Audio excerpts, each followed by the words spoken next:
this is a tutorial on Larghetto by Matteo Carcassi. It's on page 16 in the first part of my advanced book. This piece introduces harmonics. I give an explanation of what harmonics are on the top of the page, but just in short, harmonics are bell-like tones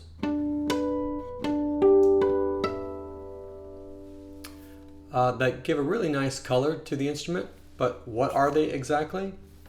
Well, simply put, when we play a string, let's say an open E string, what is present besides that fundamental E are other tones that exist over that fundamental note. When we play harmonics, we isolate those tones.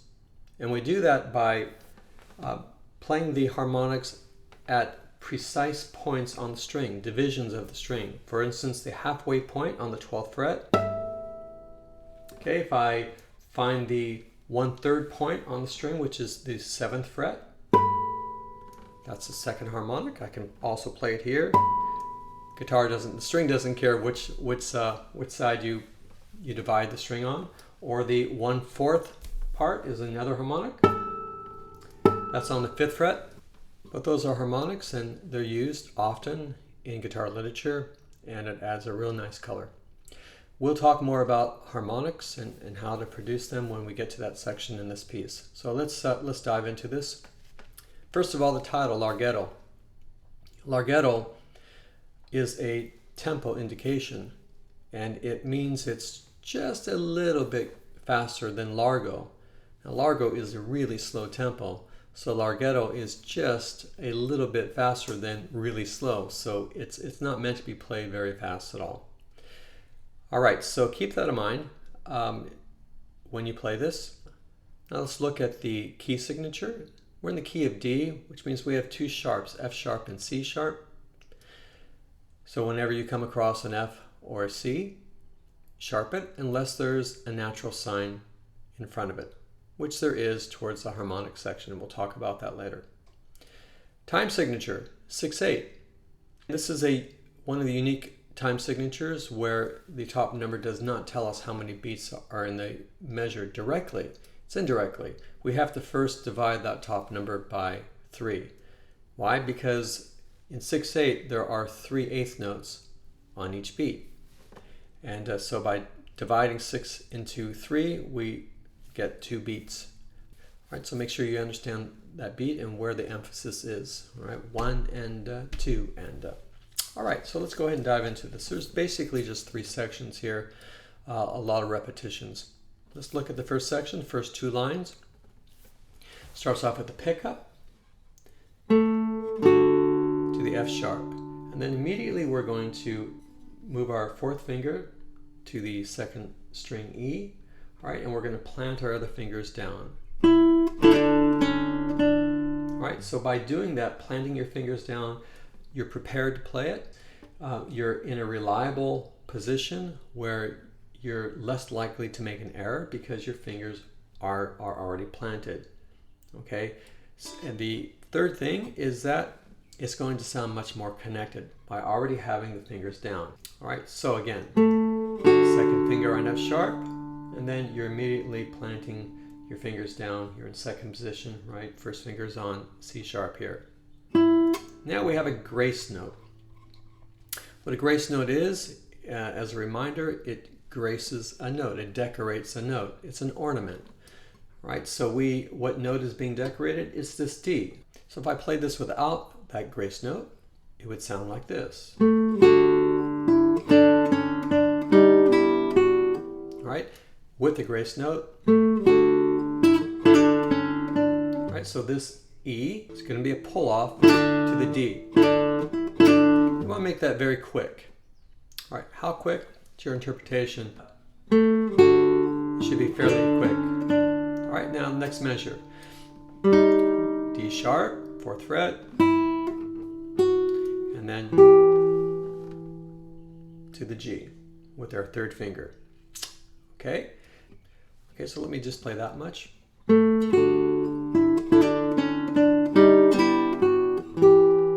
right, now the second half of this phrase, right? up to B. So we're going to keep our third finger down on the G, slide it up. It's okay to get that slide sound. It's quite expressive to do that. Just don't overdo it. Don't put the emphasis on the glissando, but on what you're sliding to. Okay? So, and of course you're going to add some vibrato. Okay? And we switch back to the C sharp, and we have another grace note. So that C sharp is being decorated by this D. Okay? Next measure. E sharp, which is first fret, to the F sharp, second fret. Let me play the whole phrase.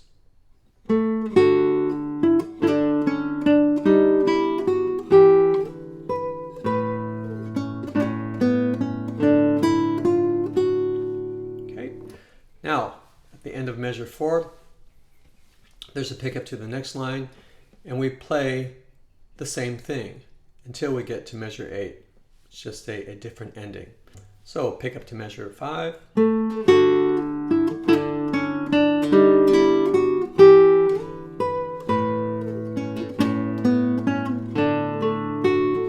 That's a different ending. Okay, so instead of, as measure 4,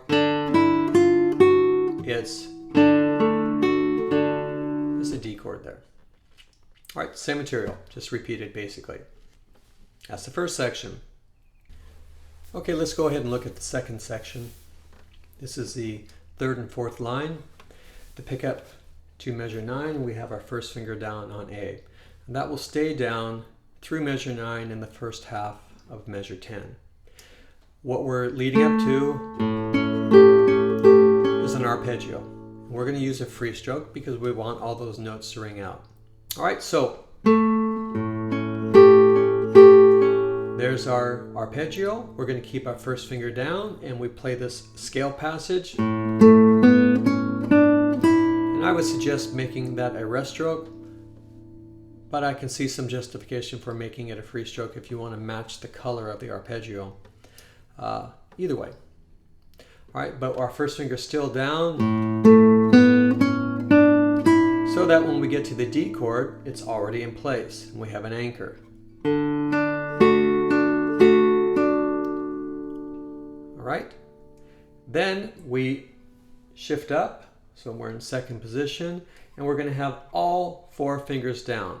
After the open D, the A, the 4th finger, lift that up to play the G sharp, 4th fret, back to the A, lift both up, and you have your G natural already available, and lift that up to the F sharp. So it just makes much more sense to have everything down for reliability.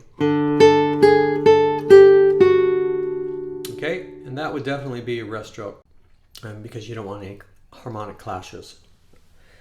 All right, so let me play those 2 measures.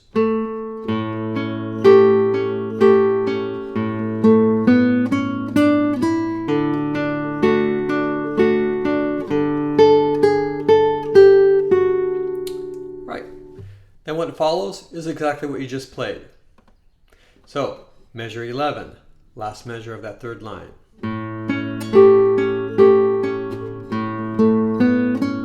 Next line, and then we'll just end it this way.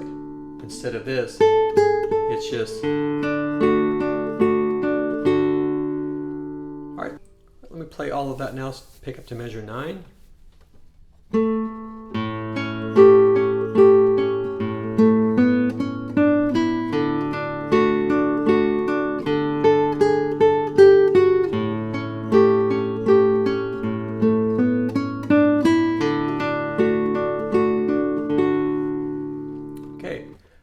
So what follows is exactly what we played in the second line, starting with the pickup.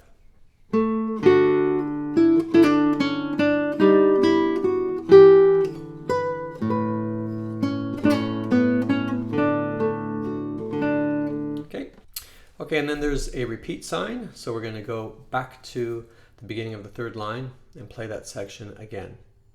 All right, the third section, harmonics. This is why we're playing this piece.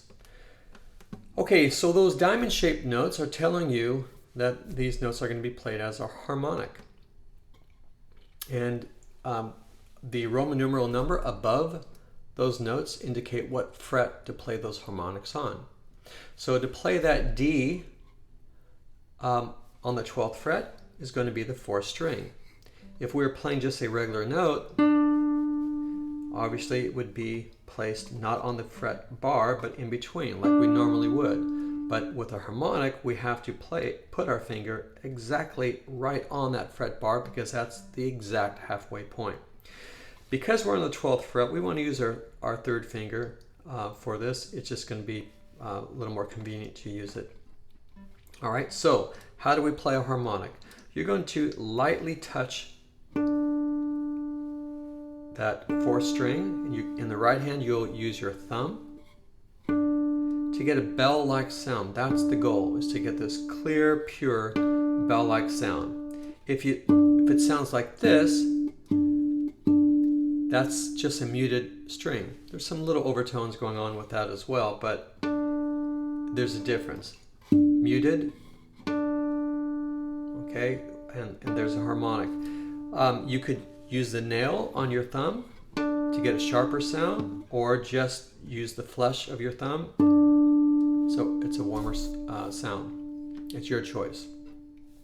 Okay, but you're going to just have to work this out. It won't take too long, and when you hear that bell-like sound, then you know you have it. Sometimes brushing up, is a helpful device to do that too. You don't have to, but sometimes it's helpful to do that. All right, so let's go through these notes. We have the D, 4th string. The next note, next measure, is a B, 2nd string.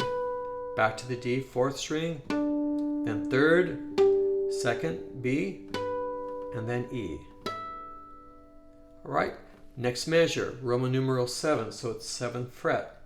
There's two things that we see there. We have the harmonic, the diamond-shaped note, and then above that we have a note in parentheses.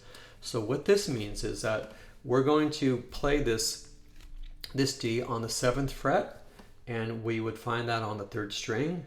But when we play it, it's a different pitch than when we play the D here on the 12th fret, 4th string. That D, this one's an octave higher. And so the note in parentheses simply tells you that that's the pitch that you're going to hear. Okay? All right, so then after that, we go back to the 12th fret, we play the B, and then the 3rd string. Okay, so those are the notes. Rhythmically, it should sound like this, starting with that pickup to measure 17.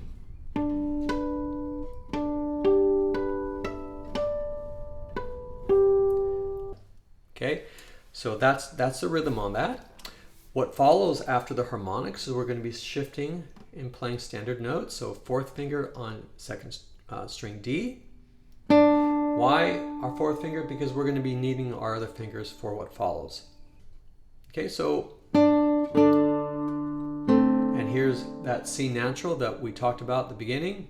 And then what follows is we're just planting our 3rd finger on F sharp. And we still have the A and C natural. So this is just a standard D7 chord, so we want to keep all these fingers down. All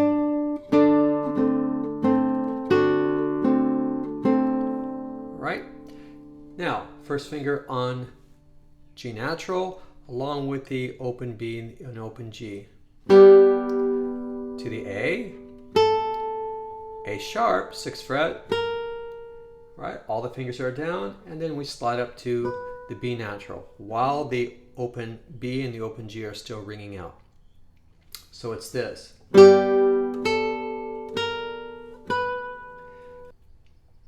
All right, last line, pick up to measure 21. It's exactly what we played in the previous line, except for the very last measure. So I'll go ahead and play the pickup to measure 21.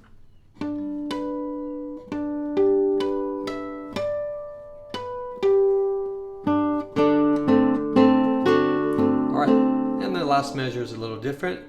We're ultimately going to be forming a G chord, but we don't form it all at once. It's this. And we're letting all those notes ring out. So it's this. If you wanted to put a roll on that, your choice. It's just an expressive device. All right, then this section is repeated. So we're going to be going to the previous line, pick up to measure 17, play that all over again. And then at the very end, you notice a DCL fine. So that means da capo. Da capo means back to the head of the music.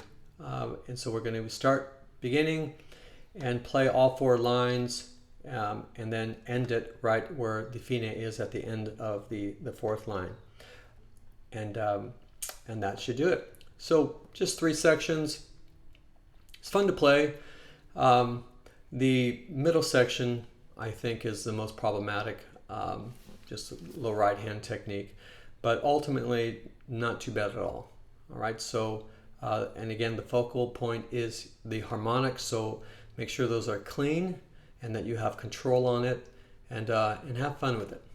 Okay, so I hope that was helpful. See you in the next video.